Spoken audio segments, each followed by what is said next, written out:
Welcome back to another video with Declassified. So we basically have our own cooking channel going on at this point. So today I'm going to be attempting to recreate some of the most iconic European student struggle meals that I found on Reddit. I found a really interesting thread and I was like, wow, I have to make a video on this. And then I'm going to have my roommate here, Nick, he's behind the camera. He's going to go ahead and try it out, rate it 1 through 10 with me. And yeah, if you guys are interested in seeing what we're making today, go ahead and stay tuned. Today, we're going to see if some of these Reddit meals low-key slap or are they in violation of the Geneva Convention. We tried them out, so you don't have to. So for the first meal, we're gonna be starting off with a meal from Macedonia. It was the one that inspired this whole Reddit thread. So shout out to Max Ock. Shout out to Max Ock. He said that the most common student meal in Macedonia was ajvar, bread, and feta. So that's what we're gonna attempt to make first. Okay, I'm just gonna start off by toasting my bread with a little bit of butter. We're giving everything a fair shot. Okay guys, we don't have tongs in this household, but we do have chopsticks. The bread is getting toasty, it smells good. These look a little bit too toasty, but if you just flip it to the other side, it looks fine, right? Now we're gonna Can you get this? And then this is the ajvar. This was so hard to find, by the way, guys. I couldn't find this at any grocery store. Like, I had to Uber Eats it off of like Fiesta, the Mexican grocery store, which out of all places, I'm like, why is it there? Could not find it anywhere else, so it better be good, okay? I had high hopes for this recipe though. Like, it already just sounds good. Like, apparently ajvar is supposed to be a red pepper and eggplant paste. Are you excited to try this? And then just a sprinkle of feta. This already smells good. Look, does this look appetizing or does it look just sad? Okay, this is our first meal right here. It looks pretty good, right? It does look pretty good. Okay, let's try it out. Rate it on a scale of 1 through 10. Cheers.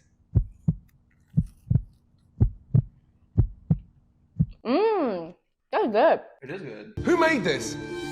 I did it. This is good. It's like a little bit sweet and tart. It is sweet, yeah. I thought it would taste more like pizza, but... Yeah, like, it's supposed to have eggplant in it. Eggplant's like already a little sweet. This is off to a good start. I'm not looking forward to the next bread meal that we have. I feel like... Spoilers. Yeah, spoilers. I feel like since we started off on such a good foot, the next one has like a lot to like live up to, you know? Toasted? On a scale of 1 through 10, how was that? I give it an 8. 8? That was, I give it an 8. I would say that was an 8 too. That was a really solid start. And then we just gotta brace ourselves for the next meals. So we left off on a really high note with that dish from Macedonia, but now I'm low-key dreading this one a little bit. It's the iconic beans and toast from the UK. On today's episode of Love Island, we bring to you a hot new bombshell that just dropped in the villa. And there are tons of comments in this subreddit talking about beans on toast, so I think we know what we're gonna make for the UK. Beans on toast. We already have the pan preheating, okay? This is another toasty meal.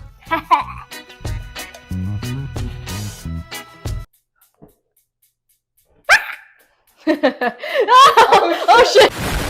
Chill! Oh my God. What the? Now we're gonna be putting the Heinz, apparently this is the most popular brand in the UK, Heinz beans with tomato sauce. And again, I had to order this off of Uber Eats. None of the grocery stores around me had it, but tell me why this is supposed to be a struggle meal, but this can of beans was $5. Why is this can of beans $5? The way to enjoy this is... Why did it do that? It was too hot? Okay. Yummy beans. I think we're ready to throw this on the toast. So the beans are ready. It kind of smells like beans, chemicals, and ketchup.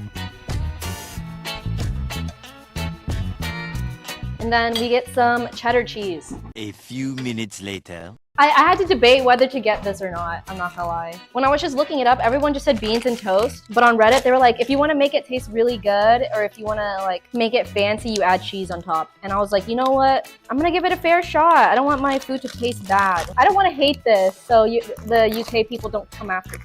So I'm making this the British way, okay? I also like heard someone else talking about putting ketchup on it too. Yeah, we'll try it before and after the ketchup. Yes. Oh, and Hunt, not Heinz though. I know the British people love their Heinz. Okay, before I try the beans on toast, I actually want to try the beans on its own. I feel like it'll give me some sense of expectation as to what this is gonna taste like. It's okay. It's just like beans and a slightly like super watered down but a thick viscous textured ketchup. Let's show them really quick. What are your expectations for this to be? Beans on toast. It'll be pretty good, right? Okay, I think it'll be good. I think it'll be okay. I don't know. We'll see. All right. Cheers, mate.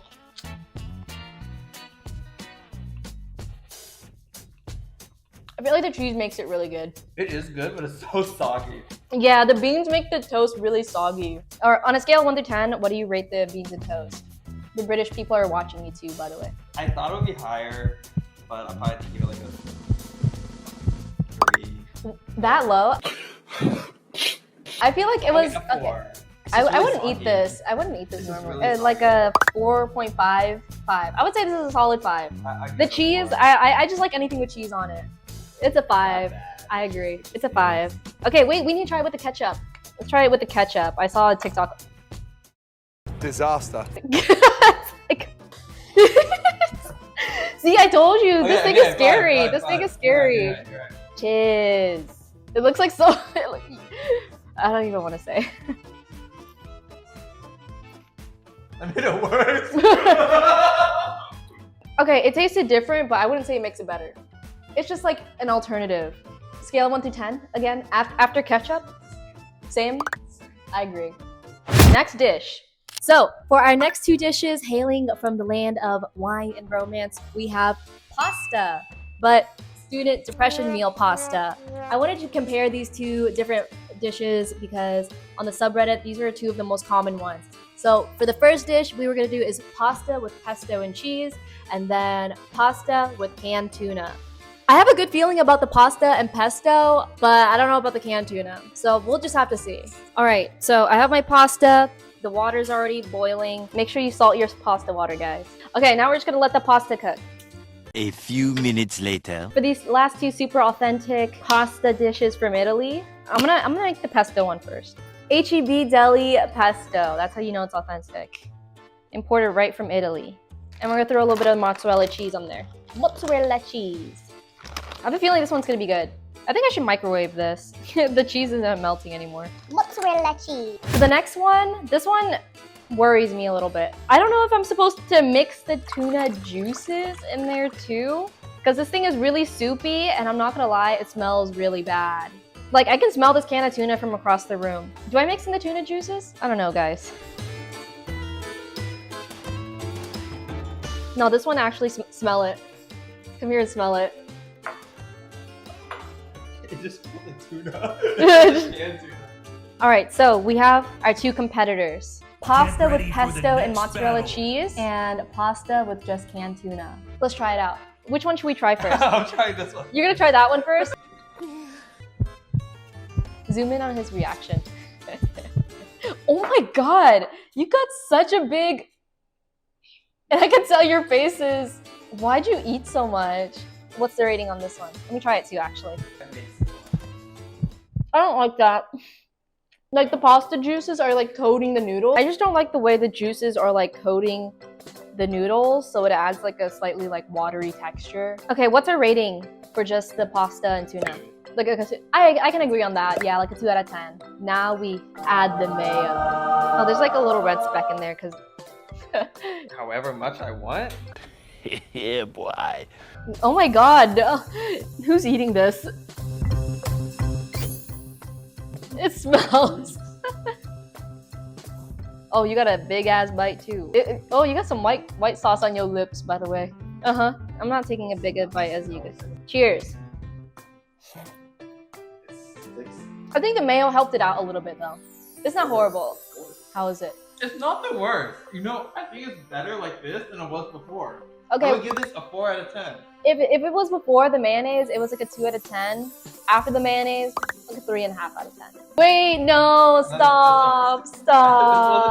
Okay, now we're actually gonna have to tell the Italians to look away.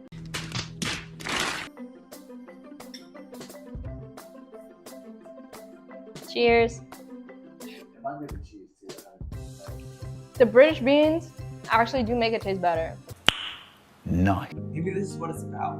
You know, combining all the cultures together into one, where It's like we all struggle together. yeah, you're unifying each other's greatest strengths and creating this monstrosity that somehow tastes these cookies.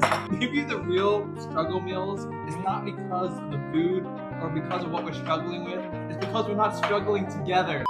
Putting this aside now, we're actually gonna try the pasta with pesto and mozzarella cheese. Mozzarella cheese. I think we might need to heat this one up again. The cheese is coagulating at the bottom and it's like all clumped up now. A few minutes later. Maybe I should have gone fresh mozzarella cheese instead of shredded mozzarella cheese, but this is again a struggle meal, guys. Okay, I just chose the cheapest and most accessible option. You know what? That's good. That's good. That's good. Okay. Cheers. The cheese is really adding to it. I'm not gonna lie. It's good. That was pretty solid. Okay, what's your rating on it? Come here. I would say this is like a 6. Okay, what was the worst one? The mayo, tuna, and pasta. For the very last thing we're gonna be making today, guys, it was essentially what inspired me to make this whole video in the first place, because when I saw it, I was just like,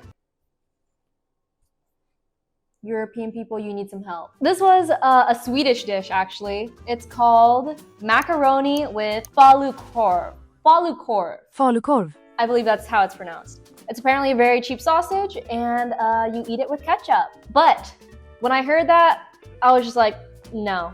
But I read down in the comments further, and they suggested if I wanted to spice it up a little bit, to boil the macaroni in milk. And that might have been one of the most anti-food things I've ever heard. So now I have to give it a try. So let's go ahead, try out this social experiment. All right, I have the milk already slightly boiling. We may or may not have overboiled the milk for a second. And we're gonna go ahead and add the macaroni in there. I don't know what the ratio of this is supposed to be. Like, am I supposed to have like a lot of it? Is it supposed to be like a soup, or is it like supposed to be like almost an Alfredo?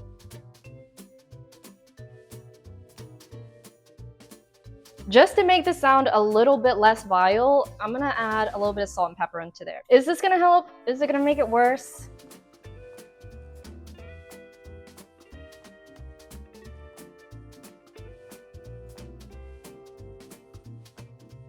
This is a finished concoction. It smells like ketchup. Are we ready to try, guys? Yes! Yes! Yes! Yes! It doesn't look bad. It looks like it has a pink sauce on it. Like, if you guys know the controversy with the pink sauce, the sauce literally looks pink. It's like the combination of the ketchup and the milk.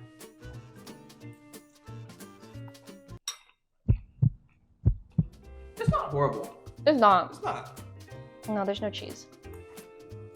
I think like, the milk is like, it's not like cheese or anything like that. It's just like supposed to make it a bit like of a creamy texture, which it has. It has a bit of a creamy texture, a little bit of the tartness from the ketchup. Ketchup does not have any cream in it at all. It's not slimy either, though. I feel like the bologna is also like a little bit too salty for this combination. Okay. To be fair, I don't like bologna, so this is actually, yeah, I know, right? I like everything except for. We have a biased judge here, guys. You guys are feeling this, huh? He's a seasoned critic. Okay, what's your guys' final rating? Because it reminds me of my childhood, it's more nostalgic, so it's probably A 6? A 6? Okay. I would give it a 6 too. This is the general consensus of a 6. Not bad. Okay, well, I feel like we all went on a culinary journey today, guys. Yeah. Definitely. Okay, which one's your favorite? My favorite one has to be this one. I think my favorite one, probably the pesto. My favorite, I feel like it would be the Macedonian dish right here. This one was probably the best. The one I would eat most consistently. Yeah, and it's probably the most healthy out of all of these. I'm not gonna lie. Yes! Hell yeah! Followed up by, I would say, the Swedish dish, beans on toast, the pesto with pasta, and then the tuna I last. thought the pesto was like nice. The pesto is just like okay. If there was something else with this, it would be bumped I up. like tuna. So after making all these dishes today, guys, what I learned is that the struggle is truly universal, but taste buds are not. And honestly, some of these meals weren't as bad as I thought it would be. Like, I already knew that the Macedonian dish would be really good, but what really surprised me was definitely this Swedish dish right here with the macaroni boiled in milk. That really surprised me. I honestly slightly enjoyed all of the dishes a little bit. I get why college students eat it. Very affordable, very cheap. If you guys would like to see me try any of your struggle meals, make sure you guys comment that in the comment section down below. Or if you have any specific countries you would like for me to try out their struggle meals from, go ahead and let me know as well. And I'll make sure I'll see you guys in the next video. Bye!